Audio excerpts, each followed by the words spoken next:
What's up? I'm an AI consultant for scientists, so I help scientists improve their research with AI. And recently I had this great opportunity to work with this group out in Northern California where they flew a drone all over the state and it collected tons of information about the atmosphere. Particularly they're looking at fluorocarbons, which I don't know a lot about. They're in refrigerants, they're really nasty but also really useful.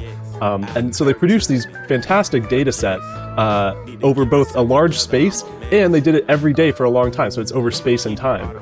What they want to do is kind of extrapolate this data set to apply to nearby locations and project it forward in time. So we want to have predictive abilities that go out in space and take into account all the terrain elements of that space, but also something that we can project forward in time. So this is a great challenge for AI because we have a nice data set, but how do we think about both of those spatiotemporal elements? Well, let me give you a quick overview of the model I built for them. So our input data looks like this. It's X, Y, Z dimensions, but it's also on the vertical axis here over time. So 4 dimensions there, but then it's a little bit more complicated because the drone had a lot of sensors on board. So each one of our points, we actually collected like 101 different sensor variables. I know, craziness.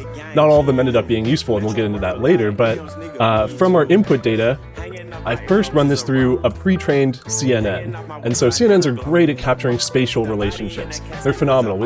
It was, without a question, this is the right idea for processing spatial dependencies, but they don't do anything about time. So you can see I separate the time steps here, and each time step separately goes through a CNN. This outputs an embedding, and embeddings have been fabulously successful at pipelining neural networks together. So we go from the CNN into an embedding, which is totally a tunable hyperparameter. We can adjust the size of this.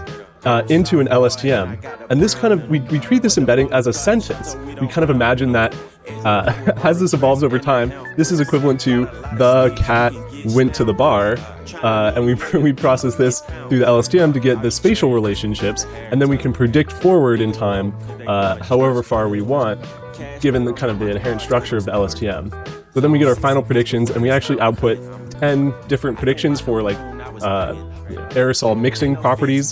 These are the outputs they were interested in for each one of our spatiotemporal locations. So we have tons of predictions because there's 10 times our entire input size. So in the end, we go from 101 inputs at every point to 10 floating point outputs at every point.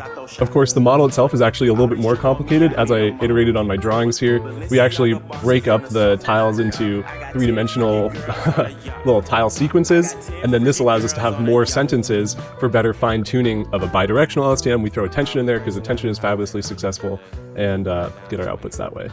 Future videos also get into some of the pre-processing. So if you like AI and how it's used by scientists,